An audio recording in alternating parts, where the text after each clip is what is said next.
Good evening, everyone. Thanks for coming out. I know there's no other place you'd rather be on a Friday night than hanging out with a socialist organization. So before I go into the details of Kaepernick's leadership and the demonstrating his support of police brutality, and two things that I told myself I was going to talk about first, because I'm not going to focus on later on, one is the song, the Star Spangled Banner, because no one should really be honoring the song. It's a racist song, it's pro-slavery, it's anti-black. So it's one of the things that I kind of want to throw it out there, because we're not going to spend any more time on it. Another thing too also is the flag in itself. A lot of people see it as a representation of our country, but if we look at it in a historical context, it's the same flag that flew over centuries of slavery. It's the same flag that flew over the extermination of the Native American population. It's the same flag that flew over countless U.S. war crimes, from Vietnam to the civilian hospitals recently bombed, and also in the Middle East as well. It's the same flag that flew over the atomic bombings of Hiroshima and Nagasaki. It's the same flag that protects and is also stitched on in every uniform of every cop killer who has murdered an unarmed African American. So let's make no mistake that racial injustice in America is as American as baseball and apple pie. So going into the NFL season this year, Colin Kaepernick was, as far as being a quarterback, there was a lot of question whether he was going to play or not. But going into game 3, actually the first 2 games of the preseason, he kneeled. No one ever noticed it, or he sat down and no one ever noticed it. It wasn't until game 3 that after the game, one of the reporters asked him, why did he kneel? And his response was just like millions of people across the country that have already expressed in protest, was that he's tired of the injustice that the people are going through in America. So it was then that the level of injustice and racism has crossed this invisible threshold in sports in America. In America, we live, in a privileged society where we can easily escape, the injustice that everyday people are going through. We can easily tune on TV and follow any kind of sports team and forget about what's going on in the world. And he was able to, break that barrier. And in the United States, professional sports and political activism, it's nothing new. However, what Kaepernick did by not just refusing to stand up for the national anthem, but to later on live television call out the United States government for mistreating African Americans and war veterans on national TV, has probably been one of the boldest moves we've ever seen in over a decade. And we got to salute him for that. And he then later shed light on the police brutality, a corrupt presidential campaign, and also racism in America. So I feel like it deserves a careful analysis of the relationship between the two. So in recent months, before Kaepernick's protest, many other athletes have already expressed their political views about police brutality and racism. Some of these athletes have taken it to social media, have also joined a community in protest. We've seen New York Knicks guard Carmelo Anthony marching with the people in Baltimore demanding justice for Freddie Gay. We've also saw an NBA team, Miami Heat, post a team picture where everyone was wearing a hoodie in solidarity with Trayvon Martin. In addition to that, we also saw players like Kobe Bryant and Kyrie Irving wearing t-shirts saying "Can't Breathe" before a game. Later, we've also seen 3 WNBA teams wear a Black Lives Matter t-shirt in support of the Black Lives Matter movement. And this is one big step forward for the movement. I think most of us have grown to, athletes saying and doing very little about the injustice of racism and a corrupt presidential cycle that we live in. But now in 2016, I think we've crossed that point now. The discussion about race in America has not only intensified in our community, but has also crossed that invisible threshold in sports. We are now seeing more and more athletes take a stand about the killings of unarmed African Americans, as well as the grand jury decisions that have set fire in the streets as the nation watched another killer cop get away with murder.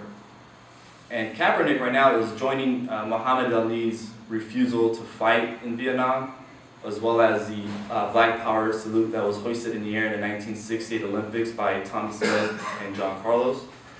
Lastly, he's also joined by Craig Hodges, who has won 2 NBA titles in '91 and '92 with the Chicago Bulls. And Hodges, he did something that I think no other athlete has ever done before him. Hodges was known for his charitable work in underprivileged and impoverished black communities. He was also known for calling out Michael Jordan for his lack of involvement in black communities. And traditionally, when an NBA team wins a championship, afterwards they get to visit, the president, the White House, take a team picture. So they got to visit George H.W. Bush at the time. And Hodges, unlike his team, he showed up in a dashiki cloth and West African roots in solidarity with the people of color. Later, he handed the president a letter addressing issues of African American communities in America. That was a bold move at the time. As a result, Craig Hodges never got a chance to play professional basketball in America again. He was later titled as an embarrassment to the league by many team owners and executives. So he was banned from the league. So we have to understand the history of how black athletes have stood for social justice. Kaepernick's not alone, and he's definitely not the first. Athletes have in the past understood that their privilege is simply in the sport, not in the law. They could not justify remaining quiet and making money by being embarrassed while black people are suffered at the hands of the U.S. government.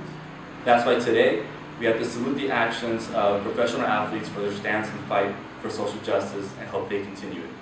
They showed us that sports can be a powerful platform in expressing the struggles of the people. And now we're actually seeing a lot more athletes supporting Kaepernick, high schools supporting Kaepernick, and we're seeing high schools in the system again, exploiting them, and students are getting in trouble, they're getting suspended, their grades are going down. So in that same platform, Kaepernick is being accused as being un-American, unpatriotic, a traitor to the nation, a loathsome human being who disrespects the military, the police, and his situation is highlighting, the little progress that we've made in actually confronting the brutal truth and legacy of racism in America. Kaepernick's statements about brutality is not a fabricated lie or a storyline to drive up jersey sales or television ratings. These are actual facts that he's putting onto the mainstream media. There's videos clearly displaying cops killing unarmed innocent lives. His statements about the corrupt presidential election between Hillary and Donald Trump are also not a lie. If anything, what Kaepernick said on live TV is what a lot of us are thinking, a lot of us know already. Anyone that's been following the election knows that Hillary is a racist, warmonger, and a mouthpiece for Wall Street. Secondly, anyone with a pulse knows that Donald Trump is openly racist. And these are our 2016 presidential candidates.